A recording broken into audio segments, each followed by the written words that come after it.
मुख्य चुनाव आयुक्त ज्ञानेश कुमार ने नई दिल्ली में प्रेस कॉन्फ्रेंस की। चुनाव आयोग ने रविवार को असम, पश्चिम बंगाल, केरल, तमिलनाडु और केंद्र शासित प्रदेश पुदुचेरी में होने वाले विधानसभा चुनावों को लेकर प्रेस कॉन्फ्रेंस कर अहम जानकारियां साझा की। बता दें कि चुनाव आयोग ने असम, केरल और पुदुचेरी में एक चरण में 9 अप्रैल को चुनाव कराने की घोषणा की है। वहीं पश्चिम बंगाल में 2 चरणों में 23 और 29 अप्रैल को मतदान होगा, जबकि तमिलनाडु में एक चरण में 23 अप्रैल को मतदान होगा। इन सभी राज्यों और केंद्र शासित प्रदेश के चुनाव के नतीजे 4 मई को जारी किए जाएंगे। मुख्य चुनाव आयुक्त ज्ञानेश कुमार ने प्रेस कॉन्फ्रेंस करके असम, पश्चिम बंगाल, केरल, तमिलनाडु और केंद्र शासित प्रदेश पुडुचेरी में होने वाले विधानसभा चुनावों की तारीखों का ऐलान कर दिया है।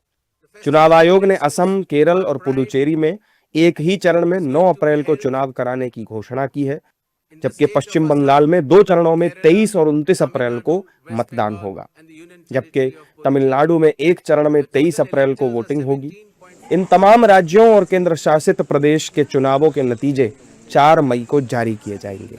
इस दौरान सीईसी ज्ञानेश कुमार ने बताया कि चुनावों का ये उत्सव जो हमारा गौरव है, असम, केरल, तमिलनाडु, पश्चिम बंगाल जैसे राज्यों और केंद्र शासित प्रदेश पुडुचेरी में आयोजित होने जा रहा है।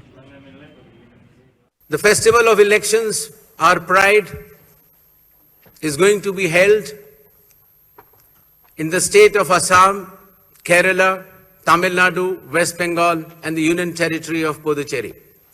The total electors are 17.4 crores and the assembly constituencies are 824.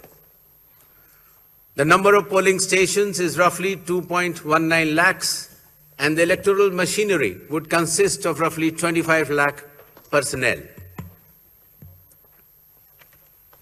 To give you an overview,